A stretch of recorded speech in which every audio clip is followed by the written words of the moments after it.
നമസ്കാരം. The organiser എന്ന RSSന്റെ മുഖപത്രത്തിൽ കത്തോലിക്ക സഭയുടെ സ്വത്ത് സംബന്ധിച്ച് വന്ന ലേഖനത്തെ സംബന്ധിച്ച് പ്രതിപക്ഷം പ്രധാനമായിട്ട് പറഞ്ഞ ഒരു കാര്യമുണ്ട്. അത് ഈ രാജ്യത്ത് നടപ്പിലാക്കിയ വഖഫ് ബില്ല് ഉടനെ തന്നെ BJP സർക്കാർ ചർച്ച് ബില്ലായിരിക്കും പിന്നീട് ഇവിടെ കൊണ്ടുവരിക. എല്ലാ പ്രതിപക്ഷ അംഗങ്ങളും പറഞ്ഞത് ഇപ്പോൾ ഏറെക്കുറെ ശരിയായി വരികയാണ്. ഓർഗനൈസർ ആകട്ടെ വെബ്സൈറ്റിൽ നിന്ന് ആ ലേഖനം പിൻവലിച്ചെങ്കിലും അതിലൂടെ ഇപ്പോൾ പുറത്തു വന്നിട്ടുള്ളത് അവരുടെ യഥാർത്ഥ മനസ്സിലിരിപ്പാണ്. കേരളത്തിൻ്റെ പ്രതിപക്ഷ നേതാവ് കഴിഞ്ഞ ദിവസം പറഞ്ഞത് പ്രകാരം ഈ ലേഖനം പുറത്തു വന്നതോടുകൂടി കേരളത്തിലെയും രാജ്യത്തെയും ക്രൈസ്തവ സഭകൾ എല്ലാവരും ഞെട്ടിയിരിക്കുകയാണ്. BJP നേതൃത്വം ഇതിൽ തങ്ങളുടെ നിലപാട് വ്യക്തമാക്കണം. ക്രൈസ്തവരുടെ വീട്ടിൽ പോകുന്നു, ക്രൈസ്തവരുടെ ദേവാലയങ്ങളിൽ പോകുന്നു, അവിടെ കിരീടം വയ്ക്കുന്നു, ക്രൈസ്തവരെ ആലിംഗനം ചെയ്യുന്നു, ഒപ്പം ഭക്ഷണം കഴിക്കുന്നു, ക്രൈസ്തവരാണ് ഇവിടെ പ്രധാനമായിട്ടും ഉള്ളത് എന്നൊക്കെയുള്ള വീമ്പിളക്കുന്നു. പല നേതാക്കന്മാരെയും ക്രൈസ്തവ വിഭാഗത്തിൽ നിന്ന് തിരഞ്ഞെടുക്കുന്നു, അവരെ മന്ത്രിയാക്കുന്നു. അങ്ങനെയുള്ള എല്ലാ സഹായങ്ങളും BJP നൽകുമ്പോൾ തന്നെ ഇവിടെ മറ്റൊരു കെണി ഒരുക്കി വെച്ചിട്ടാണ് ക്രൈസ്തവ സഭകളെ ഇതിനെല്ലാം പ്രേരിപ്പിക്കുന്നത് എന്നുള്ള രഹസ്യ അജണ്ടകൾ തന്നെയാണ് ഇപ്പോൾ പുറത്തേക്ക് വരുന്നത്.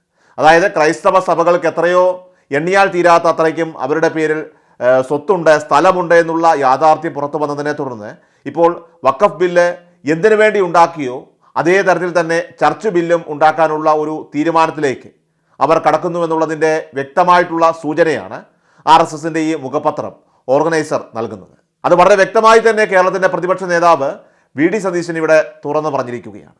ചർച്ച് ബില്ലെന്ന സംഘപരിവാറിൻ്റെ ഗൂഢനീക്കത്തെ എതിർക്കാൻ എല്ലാ രാഷ്ട്രീയ പാർട്ടികളും രംഗത്ത് വരണമെന്നാണ് പ്രതിപക്ഷ നേതാവ് ആഹ്വാനം ചെയ്തിരിക്കുന്നത്. ഇത്തവണ കത്തോലിക്ക വോട്ടുകൾ കൂട്ടത്തോടെ കോൺഗ്രസിനെ കൈവിടുമെന്ന നിലയിലാണ് കാര്യങ്ങളെല്ലാം തന്നെ. BJP ഒരു പരിധിവരെ മുൻപ് വിഷയത്തിൽ കത്തോലിക്ക സഭയിൽ നുഴഞ്ഞു കയറാനായിട്ടുള്ള ശ്രമങ്ങൾ നടത്തിക്കൊണ്ടിരിക്കുമ്പോഴാണ് ഇപ്പോൾ RSSന്റെ മുഖപത്രമായിട്ടുള്ള ഓർഗനൈസർ വഴി ഈ ഒരു തിരിച്ചടി അവർക്കിപ്പോൾ ഉണ്ടായിരിക്കുന്നത്.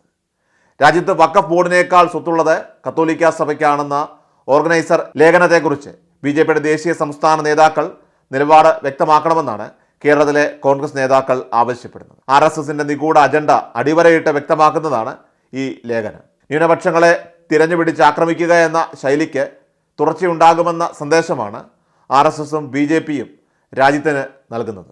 കത്തോലിക്ക സഭയ്ക്ക് സർക്കാർ പാട്ടത്തിന് നൽകിയ സ്ഥലം തിരികെ പിടിക്കണമെന്നാണ് RSS മോദി സർക്കാരിനോട് ആവശ്യപ്പെട്ടിരിക്കുന്നത്. അതിനുള്ള തിരക്കഥ അണിയറയിൽ ഇപ്പോൾ ഒരുങ്ങിയിരിക്കുകയാണ്. ഓർഗനൈസറിൽ നിന്ന് ലേഖനം മുക്കി എന്നതുകൊണ്ട് മാത്രം അവരുടെ ലക്ഷ്യം ഇല്ലാതാകുന്നില്ല.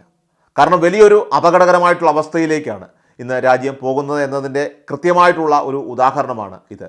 വഖഫ് ബില്ലിനെ ശക്തമായി എതിർത്തതുപോലെ ചർച്ച് ബില്ല് എന്ന സംഘപരിവാറിൻ്റെ ഗൂഢനീക്കത്തെയും എതിർക്കാനാണ് പ്രതിപക്ഷത്തിൻ്റെ തീരുമാനം.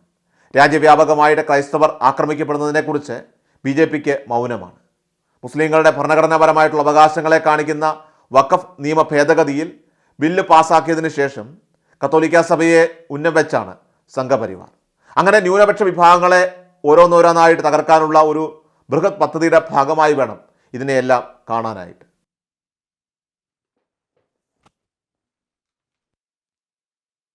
എല്ലാ ദിവസവും വാർത്തകൾക്കായി സബ്സ്ക്രൈബ് ചെയ്യുക, ഫോളോ ചെയ്യുക. വാർത്തകളുടെ നോട്ടിഫിക്കേഷനായി ബെൽ ഐക്കൺ എനേബിൾ ചെയ്യുക.